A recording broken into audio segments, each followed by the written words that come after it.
10월 21일 월요일자 한국경제신문 주요기사 보겠습니다. 먼저 정부가 그동안 협상이 중단됐던 캐나다, 호주, 뉴질랜드와의 FTA 협상을 재개하기로 했다는 기사부터 보겠습니다. 기사 내용을 먼저 살펴보겠습니다.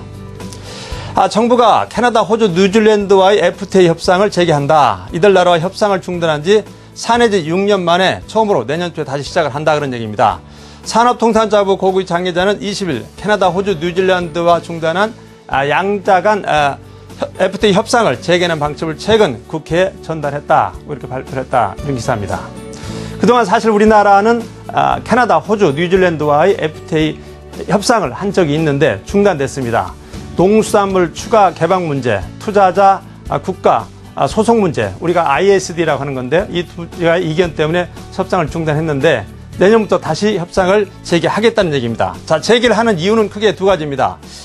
글로벌 FTA망을 확대하겠다는 것이고요. 또한 우리나라가 현재 참여를 검토하고 있는 환태평양 경제 동반자 협정의 협상력을 좀 제고시켜보겠다. 그러니까 우리가 흔히 쓰는 말로 두 마리 토끼를 잡아보겠다는 포석입니다. 자, 소제목을 좀 보시면은요. 우리나라는 이제 미국과 EU와 FTA를 맺고 있는데 비교적 FTA가 성공적이다 이렇게 판단을 하고 있는 것이고 이 FTA에서 우리나라의 개방에도 어느 정도 면역력이 생겼다 이렇게 보고 있는 것 같습니다. 지금 이제 FTA를 추진하고 있는 호주, 캐나다, 뉴질랜드는 전부 환태평양 경제 동반자 협정 즉 TPP의 참여국입니다. 우리나라가 여기 이제 참여를 검토하고 있는데 이렇게 되면은 향후 협상에서도 유리할 것이다. 이렇게 판단을 하고 있는 것 같습니다. 근데 문제는 이제 우리가 경쟁 위에 있는 자동차나 타이어, 이 관세 철폐가 관건이 되는 것이고요. 반대로 우리 입장에서는 농수산물을 더 이제 개방해야 되는 이런 부담을 안고 있는 것입니다. 표를 한번 보실까요? 자, 표를 보시면 한국과 FTA를 맺은 그 TPP 참여국인데 마찬가지 지금 호주, 캐나다, 뉴질랜드도 여기에 참여를 하고 있는데 이제 여기가 우리가 이걸 맺으면은 TPP에 참여하는데 협상에 좀 유리하다 이런 얘기입니다. 다음 표를 보시겠습니다. 자, 이제 우리가 맺으려고 하는 세 나라와의 우리나라와의 이제 무역 관계입니다. 호주의 관계는 우리나라 수입이 상당히 많은 것이고요. 무역에서는 수지는 적자를 보고 있습니다. 캐나다는 수출과 수입이 어느 정도는 이제 균형이 맞고 있는데 우리나라 무역에서는 여기도 적자를 보고 있습니다. 뉴질랜드는 우리가 이제 수출이 많은 편이고요. 무역 수지는 소폭의 흑자를 보고 있습니다. 다음 기사 보시겠습니다. 자, 모기지 금냉 월가 금융사 실적 직격탄을 맞고 있다. 2008년 글로벌 금융위기에 미국의 금융사들이 조금씩 이제 회복세를 타고 있는데 다시 수익성이 좋아지지 않고 있다는 얘기입니다. 기사 내용을 좀 살펴보겠습니다. 자, 월스트리트 금융회사들의 실적이 악화되고 있다. 미국 중앙은의 양적 완화 출구 전략에 대한 우려와 정치적 갈등으로 경기 회복세가 눈에 띄게 둔화되고 있기 때문이다. 자, 금리 상승으로 주택담보대출 즉 모기지 시장이 위축되고 글로벌 채권 시장 유동치면서 트레이딩 부분의 수익성이 크게 떨어졌다 그런 얘기입니다.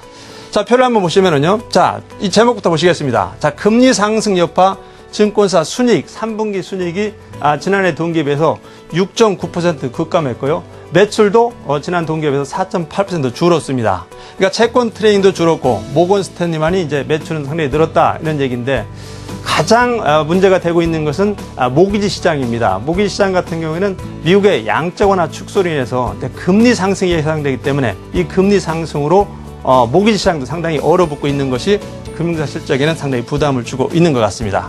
표를 보실까요?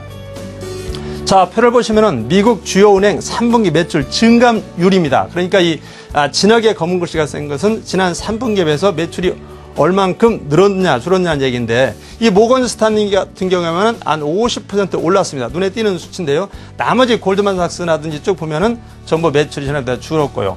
이제 가로 안에 있는 것은 순이익 증가인데 모건 스탠리 같은 경우는 매출은 늘었지만 순이익은 제자리 걸음이고요. 소폭 웰스파고 같은 경우에는 매출은 줄었지만 순이익은 비교적 많이 늘어난 것을 볼 수 있습니다. 다음 기사 보시겠습니다. 현대, 기아차, 르노, 닛산, 제츠나 세계 4위 눈앞에 두고 있다. 현대, 기아차 파업 여러 가지 문제로 몸살을 앓고 있으면서도 꾸준히 선전을 하고 있는 것 같습니다. 기사 내용을 한번 보시겠습니다. 자, 지난 8월까지 현대기아차는 세계 시장에서 501만 대를 포함해서 르노, 닛산의 한 2만 대처럼 바짝 추격을 하고 있다 그런 얘기입니다. 자, 르노, 닛산은 전년보다 판매량 1.8% 감소한 반면에 현대기아차는 8.9% 늘었다. 글로벌 10위권 업체 중에서는 미국 포드에 이어 성장률로도 2위다. 이 같은 성장세를 이어간다면 올해 4위로 역전할 것도 가능하다. 이런 얘기입니다. 제목을 좀 보실까요? 말씀드린 것처럼 글로벌 판매는 지난해에 비해서 8.9% 급증했고요. 지난 8월까지 501만 대입니다. 르노의 2만 대체로 바짝 추격을 하고 있다. 그렇습니다. 자, 중국, 브라질에서 굉장히 질주를 하고 있다. 미국 시장은 별로 좋지 않습니다. 그다음 파업 등이라서 생산이 줄고 하면서 미국 시장에서는 기대치에 부합을 하고 못하고 있는데 중국 시장에서는 질주를 하고 있습니다. 지난 8월까지 성장률이 한 30% 이상이 되는 수치이기 때문에 상당히 질주를 하고 있고요. 연말까지 추월 가능성이 있다는 얘기입니다. 근데 변수는 르노가 러시아 최대 자동차 생산업체를 인수하려고 지금 추진 중인데 이게 인수가 되면은 폭스바겐을 제치고 3위까지도 급부상할 수 있는 겁니다. 다음 표를 보실까요?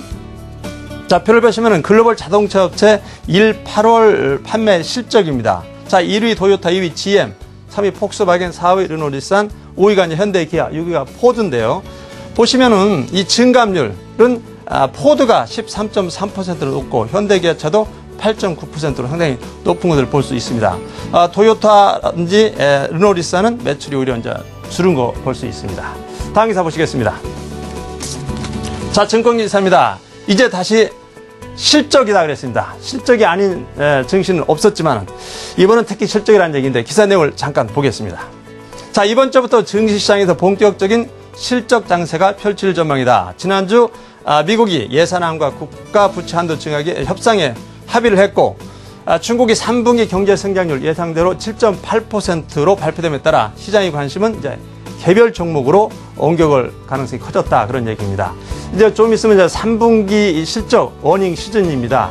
그러니까 이제 투자자들이 관심이 글로벌 이슈가 어느 정도 잠잠해졌기 때문에 이 실적에 쏠릴 가능성이 높다. 이런 얘기입니다. 자, 3분기 실적이 탄탄한 기업은 제목을 보면은 인터파크가 영업이익이 상당히 높을 것이다 기대를 하고 있고요. SK CNC라든지 고려아연도 이익 추정치가 상당히 꾸준히 늘어나고 있는 것으로 볼 수 있습니다. 다음 이제 이게 썩은 동아줄입니다. 썩은 동아줄 잘못 짜면 바로 추락을 하는데 대한항공 여객 수요 감소에도 실적이 좀 안 좋을 것으로 보고 있고 삼성, SDI, LG상사, 한진해운도 수익성 약화로 기대치를 좀 낮춰야 된다 이렇게 보고 있습니다. 표를 보실까요? 자, 표를 보시면은 3분기 실적 기대주 인터파크는 영업이익이 추정치가 460% 상당히 높은 걸 볼 수 있고요. 현대하이스고 SK, CNC, 고려아연, GS 같은 종목은 비교적 실적 기대를 해봐도 괜찮은 종목이다 이렇게 분석을 하고 있는 것 같고요. 아래 표를 보시면은 조심해야 될 종목인 것 같습니다. 3분기 실적이 상당히 부진할 것으로 예상되는 종목은 대한항공, 삼성 SDI, SK이노베이션, 아시아나항공, 한진해운 등이 되겠습니다. 자, 국내 증시에 영향을 줄 만한 글로벌 이슈는 지난주에 어느 정도 마무리가 된 것 같습니다. 이게 2013년도 2개월 정도밖에 남지 않았습니다. 개인 투자자 여러분 그동안 항상 성적표를 받으면 성적이 좀 부진하다 이런 얘기 많이 들으셨을 것 같은데 남은 2달 동안 풍성한 좀 수확을 거두셨으면 하는 생각입니다. 오늘 한국경제신문이었습니다.